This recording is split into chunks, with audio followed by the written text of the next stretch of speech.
QC, bimbingan dari ustadz, dari orang-orang yang memang mengetahui persis bagaimana sih ruqyah, bacaan-bacaannya, ayat-ayatnya.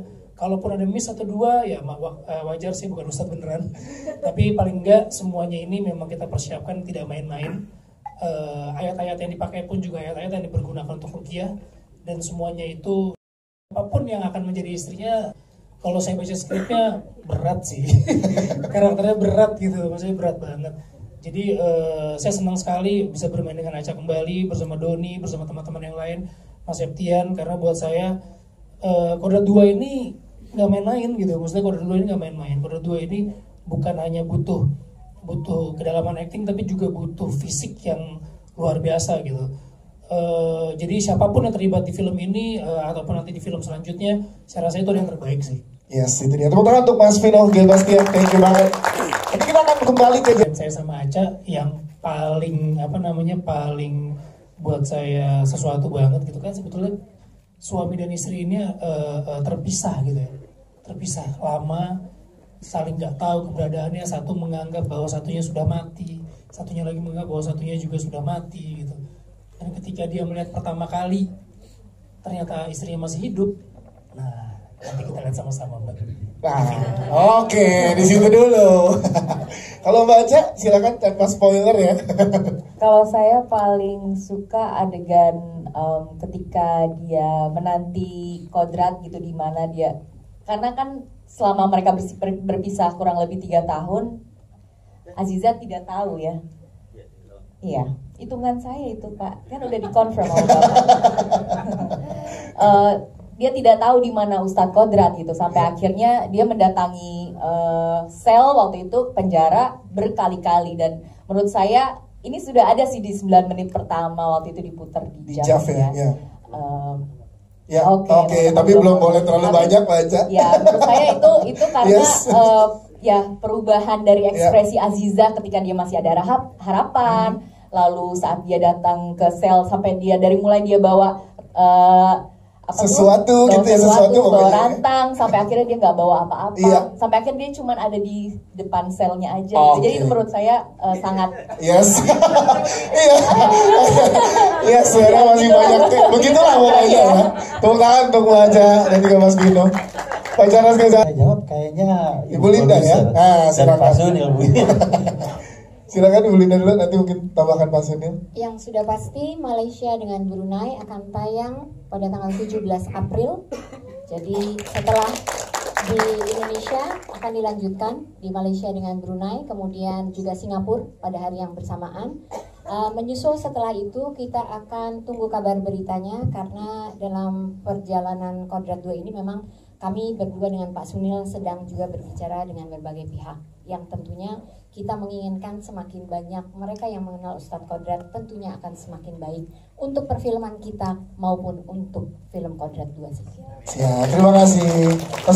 Kalau untuk ruqyah, terutama ayat-ayat itu, memang kita nggak bisa sembarangan, nggak bisa macam-macam gitu, karena seperti saya harus bilang ada pembimbingnya, ada ustadznya, dan kita pengen kan ayat-ayat yang dilantunkan itu kan ayat-ayat suci gitu, ayat-ayat yang bukan sembarangan, bukan cuma dijadiin ayat-ayat jualan buat film, enggak. Jadi setiap ayat yang kita keluarkan di sini memang harus dibuat semagis mungkin gitu, karena ayat Al-Quran itu buat saya sebagai muslim itu nggak bisa cuman buat adegan ruqyah aja biar lebih seru, biar lebih keren, enggak. Semuanya itu memang harus ditempatkan di tempat yang semestinya gitu, ayat-ayat itu. Terus yang kedua, memang lebih sulit karena waktu pertama kita ada adegan ruqyahnya, walaupun ada adegan ruqyah sambil fight, di sini ada adegan ruqyah yang lebih action, lebih gila lagi gitu. Biasanya yang kemarin Kodrat 1 cuma 1, ini Charles bukan ngasih 2, 3, 4, 5, tapi 100 lebih orang yang harus diruqyah oleh Ustadz Kodrat dalam satu waktu gitu. Terus bacaan-bacaannya juga ada bacaan-bacaan yang memang dipakai dari yang pertama, karena memang itu bacaan-bacaan yang memang dipakai untuk ruqyah. Tapi ada beberapa bacaan ayat yang juga memang baru yang bisa juga dipakai untuk ruqyah yang belum kita keluarkan, memang yang kita tahan di film pertama itu memang udah kita persiapkan untuk di film kedua ini. Jadi semua pemilihan itu juga bukan sembarangan, semuanya memang udah kita diskusikan, terutama bagi ahli-ahlinya. Jadi mudah-mudahan nanti ketika teman-teman nonton ini, apalagi kita selalu membubuhkan artinya gitu ya, artinya jadi semuanya yang muslim ataupun non muslim bisa paham dengan apa yang diucapkan Ustadz Kodrat. Dan buat saya pribadi sebenarnya film Kodrat ini walaupun religinya muslim, tapi film Kodrat ini tidak ditujukan hanya untuk orang muslim sih. Jadi film Kodrat ini tetap universal.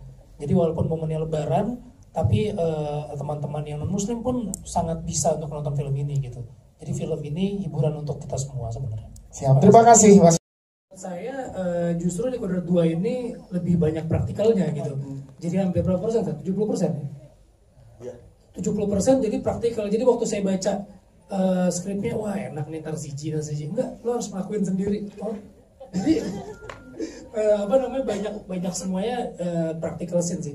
Jadi banyak satu adegan itu dilakuin enggak cuma di satu tempat, tapi adegan ini di sini, nanti pindah kota lagi di sini, nanti ada di studio. Jadi seribet itu memang, tapi karena kita semuanya ngerjainnya dengan happy, dengan mau ngasih yang terbaik, jadi semuanya jadi terlihat mudah sih Mas. Yes, kalau Mbak Aja silakan.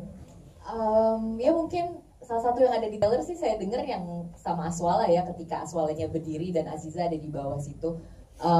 Ya itu kan juga bukan CGI ya, itu permainan kamera. Jadi yang paling saya kagum adalah director of fotografinya Mas Hani juga berdiskusi dengan director Mas Charles, benar-benar bikin shotnya itu seperti kameranya berputar dan bisa menghadirkan shot yang manis sekali antara villain dari Aswala dan juga Aziza saat dia lagi di seduce untuk Yes, di situ lagi saat apa? Saat berlapor. Itu kan dia kan lagi di atas iya, Aziza gitu. Betul. Jadi apa selanjutnya nanti di penayangan Lebaran. Biar enak. Sekali bahas spoiler. Iya, betul. Nah dulu. Berani ya. Mungkin gitu aja sih. Soalnya saya jadi bisa lihat ternyata practicalities-nya, teknisnya banyak banget. Jadi banyak banget menggunakan keahlian, skill dari teman-teman pembuat film gitu loh. Dari kalau saya yang emang takutan, kirain kan gimana ya, mau nggak kebayang aja gitu loh. Ternyata pas dilihat proses pembuatannya, menjadi executive producer tuh memungkinkan saya bisa melihat proses dari awal penulisan sampai produksi, sampai editing, sampai CGI, sampai post-pro semuanya gitu. Nah itu yang membuat saya jadi kayak lebih paham gitu.